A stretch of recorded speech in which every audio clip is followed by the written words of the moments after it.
3 reasons. First, what a remarkable community of people fighting cancer. Doctors, nurses, patients, advocates. Terrific to have you all here. 2, what a remarkable culture of committing ourselves to doing research. And finally, what incredible science. And the science that the First Lady just saw in Dr. Cyrus Gajar's lab is the kind of science that's going to make a difference for our patients moving forward. We could not be more proud here at the Fred Hutch to welcome the First Lady of the United States, Dr. Jill Biden. Dr. Biden.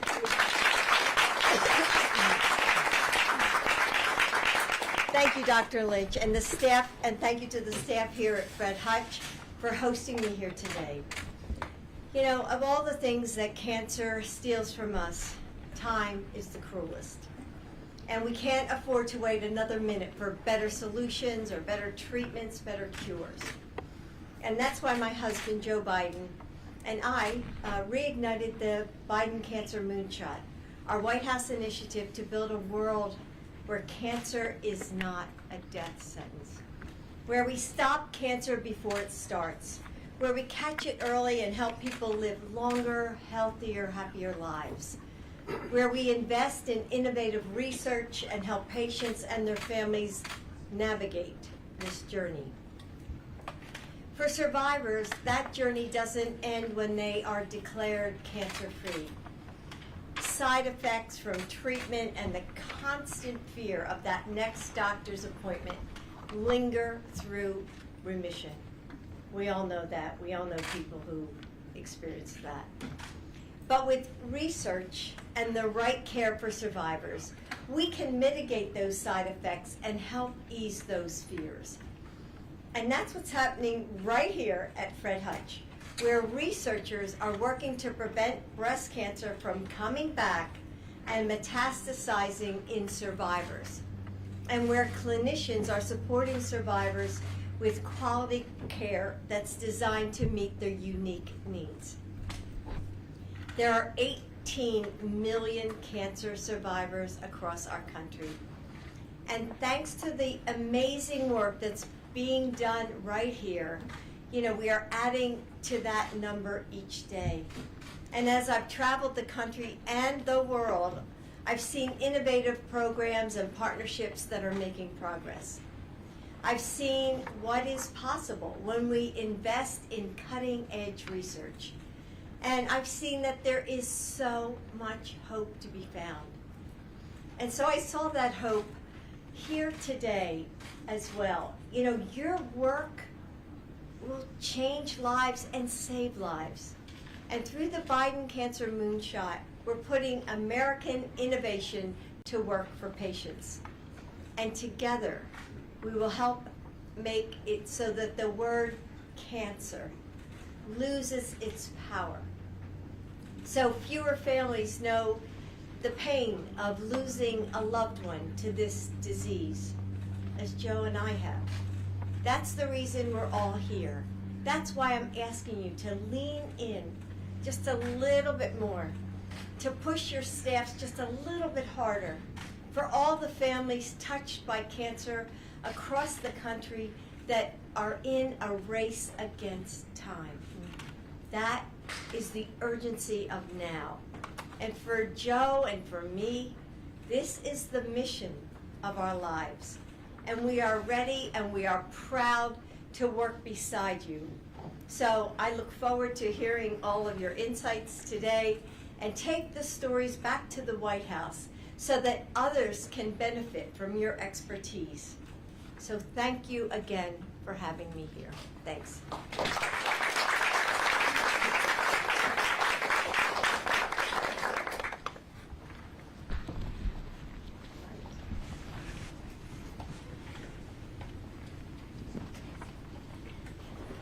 Welcome, Dr. Biden. Thanks. I'm Dr. Nancy Davis, and I'm the Executive Vice President for Clinical Affairs here at Fred Hutch. I'm going to be your moderator this afternoon. We are here because, of course, of you, because of the Cancer Moonshot as put forward On a by- Friday afternoon. TGIF.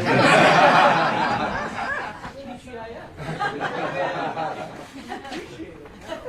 Fantastic. We really appreciate the opportunity. Thank you. Because, you know, you and the President have really been at the vanguard of reigniting the Cancer Moonshot.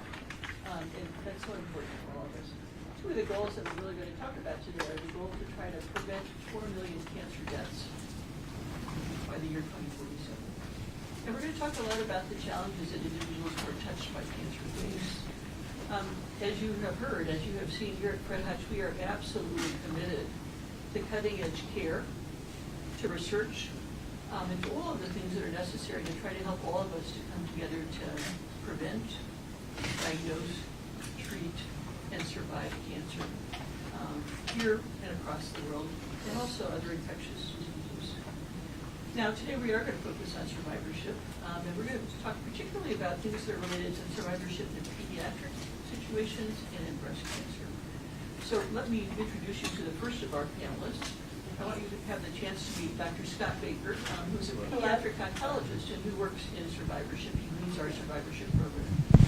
Yeah, thank you. Thanks, Nancy. So it's a pleasure to be here, and thank you for being here with us today as well. So as director of Fred Hutch's survivorship program, my goal is, really to help cancer survivors move beyond their diagnosis and treatment and focus on the next steps, the next phases in their lives. And as you just alluded to, there's nearly 20 million cancer survivors in the U.S. today, and that number continues to increase and climb every year due to really the advancements made in new therapies. However, the quality of life of those survivors can be significantly impacted by cancer and its treatment. And for those who are cured, their life expectancy is significantly reduced compared to the general population, related to issues such as cardiovascular disease, second cancers, and other chronic health conditions.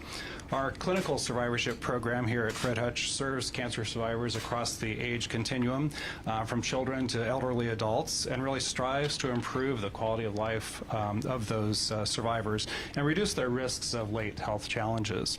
Our survivorship research program includes a large portfolio of National Institute of Health funded projects which focus on the issues that really contribute to the non-relapse early mortality in those cancer survivors.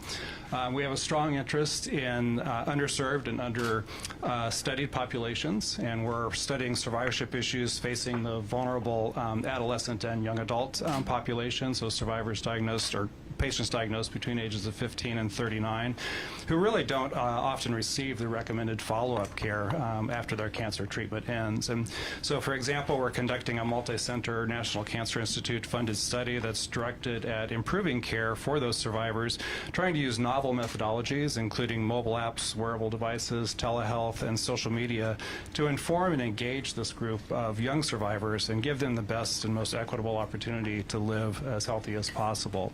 We're also working with young survivors to help them overcome the challenges they face as they're returning to school and returning to work after their treatment ends. And so I'm certainly grateful for the federal investment in the NIH to help support the development of new therapies as well as funding survivorship research. And of course also grateful to the many patients and families who entrust us with their care throughout the course of their cancer journey and who participate in our survivorship research as well. So thank you. Well, you can hear me, right? I don't need a mic. My teacher voice. So I just want to say, thank God that there are doctors like you who are treating young patients. And most recently, I saw the young cancer patients that we brought here from Ukraine because all these kids, they needed help. Their hospitals were non-existent. And we have the best care here, and so we brought those kids over, and they're doing well. But thank you for what you do. Thank you. Thanks. All right. Dr. Biden, let me introduce you to a fellow teacher and also breast cancer survivor, Leah Marco, right next to you. Hi. Hi. Thank you for letting me share my story. My name is Leah Marco, and I'm a breast cancer survivor. I'm also a mom, a wife, a kindergarten teacher. Love that. And a cat person. My story begins back in February of 2020, just as the pandemic was happening and the world was going into lockdown. I was diagnosed with breast cancer. I've experienced a few hardships, one being loneliness. Because of the lockdown, I wasn't able to see my family. I wasn't able to have happy hour with friends. I wasn't able to have my students in my classroom. The second being losing my hair. My hair has always been a huge kind of piece of my identity, and to lose that was really hard. And the third one was having mood swings, of not being able to articulate why I was angry over small things, just the up and down of how I felt. Luckily, there was a light at the end of the tunnel, and after my first line of treatment, my doctor, who's actually here, gave me the light that I could pause treatment and try to get pregnant. And I can happily say I have an 11-week-old son at home. Oh, wow. Congratulations. Thank you. His name is Francis. And, you know, it was hard to have that stress. I was only given a short period of time. And luckily that's why he's a complete miracle that it happened.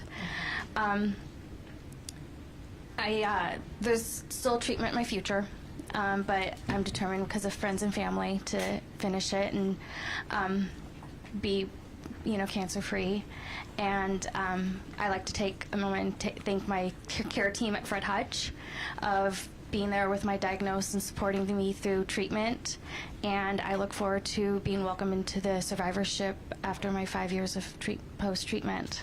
Well, congratulations. Thank you. And, it is the teams that make the difference. Absolutely. That help you through it all. Yeah, absolutely. So, thank you. That's a great story. Thank you.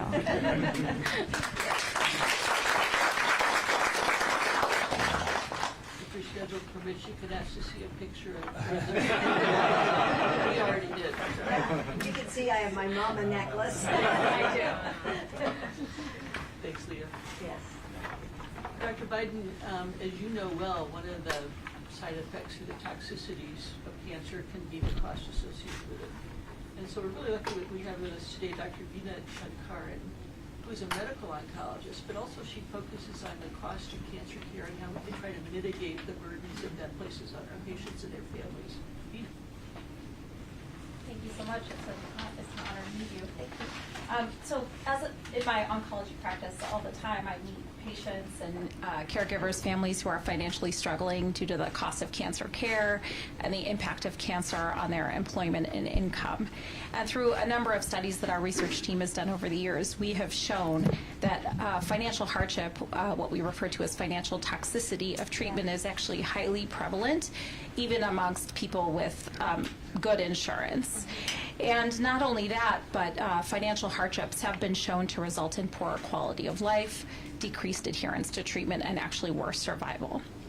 So our team, through a series of studies using a novel linkage between the cancer registry data in our state and Washington state credit and bankruptcy records, have shown that patients with cancer face an increased risk of late credit card payments, collections, liens, foreclosures, delinquencies, and bankruptcies compared to individuals without cancer.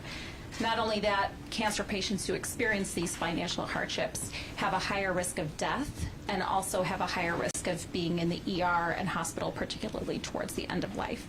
So I think all of these studies we've done really underscore to us the importance of trying to think about novel interventions to address financial hardship. And to that end, we have developed and are now leading the largest prospective randomized study of financial counseling and financial navigation to hopefully prevent patients and caregivers from facing financial hardship, poor treatment adherence, and worse quality of life.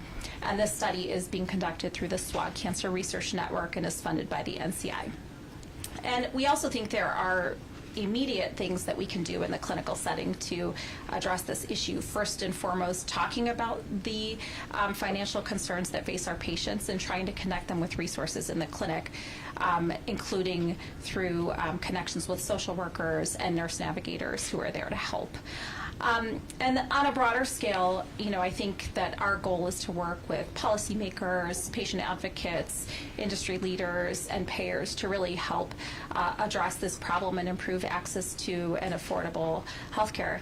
And I should say that it's timely, and through measures like this week's announcement by the Biden administration to remove medical debt from credit reporting, I think that bodes that's very promising and bodes well for improving cancer survivorship and making sure that cancer survivors are financially successful in the future.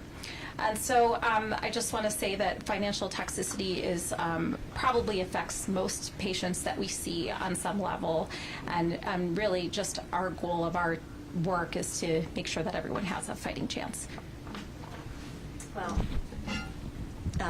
I want to thank you for, looking out for all the patients. And I have to say that I guess if you have to look at a bright side of having so many of your family members go through the cancer experience, I think we've seen a lot of what you're talking about. And we've made it, I'm sure you know that I am so interested in patient navigators, and how that's helped our family, and how Joe is now trying to get it funded through Medicare.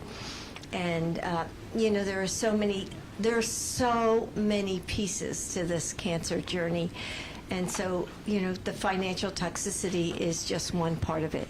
And if you are that patient or you are that loved one, it's just it's so hard to walk through that experience. I think it just feels like you're walking underwater, and you just are walking slowly and trying to put all the pieces together. And so thank you for handling that piece of the journey, because it is major. It is major. Thank you. And thanks for your endorsement of patient navigation. That's a big investment that we've been making in our cancer center recently, because it is so tough for people to navigate the fear of a new diagnosis, and then all the complexities of our system. Yes, exactly. So it's wonderful to hear. Thank you. I want to now introduce you, and you've already met her indirectly, to Dr. Rachel Young, who is a medical oncologist who takes care of breast cancer patients, including Leah. But she also oversees our wellness and screening and prevention initiatives for breast cancer. So, as Dr. Davidson said, I'm a breast cancer oncologist, and I really focus on the spectrum of breast cancer care, recognizing that prevention's important, treatment's important, and survivorship is of utmost importance. And what we're really trying to do is increase healthy lives at the end of cancer treatment. So at the Fred Hutch, we have a women's wellness center, and this cares for our previvors, who are women who are at increased risk of breast cancer, and our survivors. And what it does is provides really patient-directed care to help them live their healthiest lives. I've also gotten to lead clinical trials, and some of these are focused on decreasing the toxicity of treatment, because we know that even if you survive after you have your treatment, that we want to try to reduce the toxicity so that you can live the best life possible. And while we've seen a ton of progress in breast cancer over many years, especially due to many people in this room, including Dr. Davidson, we know that there's still room to go. And in particular, I think it's really important to acknowledge that there are racial differences, and in particular, Absolutely. Yes, Absolutely. that Black and African American women have a 40% higher mortality for breast cancer, despite having equal incidence. And so I've been lucky enough to work with community partners in a project that is focused actually on decreasing or increasing equity in breast cancer screening here in the Seattle area. And we've done this partially through patient navigation. And so I'm happy to say that we've had some modest improvement, and it feels really satisfying. I also get to collaborate on a number of trials looking at lifestyle factors, so thinking about affecting our exercise and diet and alcohol intake in the survivorship population to try to improve outcomes. And I just want to recognize all the patients and survivors in the room and say that we've really come a long ways, but that we need to deepen our efforts in a few focused areas. Well, I have to, and I was saying this earlier, You know, I truly believe in the prevention aspect of this and the healthy lifestyles, and I think this is what we've got to get out to younger people. And I actually entered the breast cancer space early in 1991 when so many of my friends were being diagnosed, and I thought, my God, what's going on? So I thought, you know, I'm not a medical doctor, but what can I do as an educator? And so in the state of Delaware, I started the Biden Breast Health Initiative, and I went into all the high schools. And it's so interesting, you can think back then, some of the high schools required me to get permission slips from the parents because they didn't want the word breast, you know, said in the schools. So, yeah, so that's way back then. I mean, we've come a long way. But what we did do, I took in nurses and doctors. We took in models, and we had the girls practice breast self-exam. We talked to them about healthy practices, you know, hoping that they would take all this information home to their moms and their grandmoms, and that they would keep this information, you know, throughout their lives so that they could, I mean, they and usually they're the ones, you know, that would catch it early. So, you know, we've got to do more with that, because with the pandemic, we lost so much time with screenings, right? And then it took a lot of people a lot of time to get back into those hospitals because nobody wanted to go into a hospital, wanted to go into a clinic, wanted to be around people with good reason. But we've got to catch up. And so that's what I'm trying to get out now, too, is that, you know, we have got to catch up on our screenings. And I think, you know, we've got to get that message out. So thank you for what you're pushing. And the trials, you know, people, you got to know how to know. And if you don't know about the trials, I mean, that's, you never hear about them. And so that's part of the, well, the patient navigation system, too, you know, to help the cancer patients. Thank you.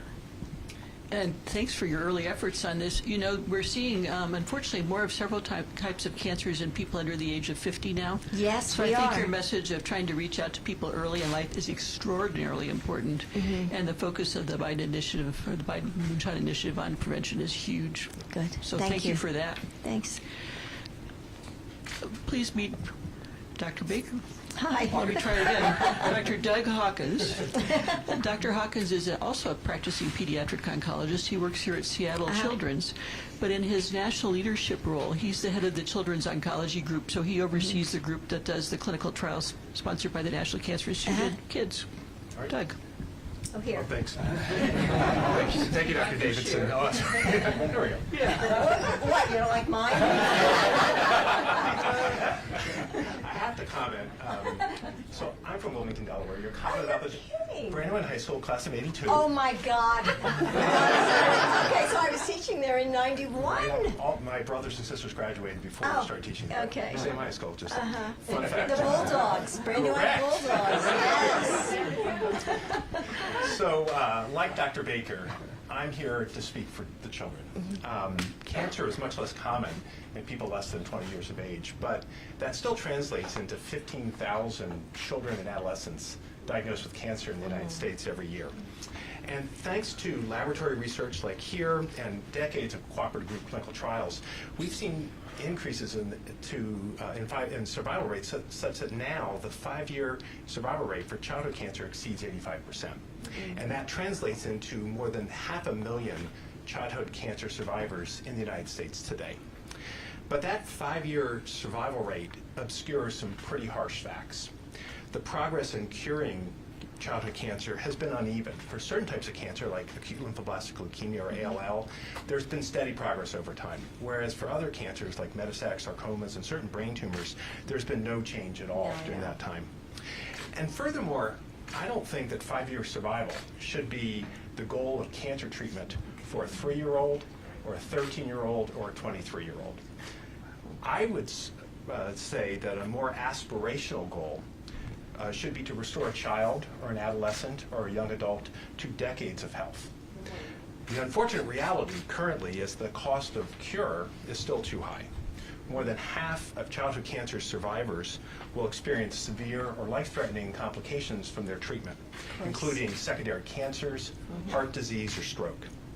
Infertility, hearing loss, learning difficulties, growth impairment are all common complications from treatment to cure a child of cancer. Radiation, chemotherapy, surgery all have profound impacts on the developing body of a child, much more so than an adult. Sure. And that's why I think the price for cure is still too high. That is also why the Children's Oncology Group has two overarching goals. One is to increase survival rates while also reducing long-term side effects. COG is funded by the National Cancer Institute as its only clinical trial organization devoted exclusively to pediatric cancer. Since 2000, COG has conducted over 330 clinical trials in common and rare pediatric cancers. In many cases, our current studies are incorporating more targeted or immunologically based therapies with the goal of reducing or eliminating chemotherapies or radiation. We have over 200 member institutions across the United States, which means that we can bring innovative clinical research to all children with cancer, regardless of where they live in the United States. More than 80% of children with cancer in the U.S. are treated at COG institutions. We're working hard to deliver on that promise of equitable access to all children with treatment with fewer side effects for all children with cancer. That's the vision of the future that I think we all can share. Thank you. Thank you. And what we've heard here is heartbreaking in so many ways, but really I think we have to end with a message of hope. Because look at everybody here and how hard everybody is working on their own little piece of cancer, to try and make things better for cancer patients. So I'm hoping we end today with a message of hope for all those out there, all those families that are dealing with cancer, because it's probably everybody's family in this room. So thank you to all the docs here and to my fellow teacher. Thank you for being here today. I really appreciate you. Thanks. Thank you. Dr. Biden, we thank you for being here. We really appreciate that you and the President have put this in the forefront of everybody's thinking, and that you've made such an effort in all of our behalf. I also thank all of you who are here with us today, our cancer supporters in every way, shape, and form. We really appreciate it. Thanks for turning out today, and we all commit ourselves to looking towards beyond cancer. Thank you, And Dr. happy Biden. hour. I'll buy the drinks. Thank you, Dr. Thank Biden. you for being here, everybody. Thank you. Oh, sure. And you want to stand kind of right where you are, and then Me right here. Okay. yes, I think so. I'm just gonna crouch a little bit. That's great. Okay. Can you see us, Eric? Yes. If everyone can look right this way first, and then we'll look over at our press friends. 1, 2, and 3. We're gonna get one more here. All right. Thank you very much. I think you got it. Hi, Press Friends. Yeah. If there's paper photographers. I think that's great. All right. Thank you. All right. Thank you.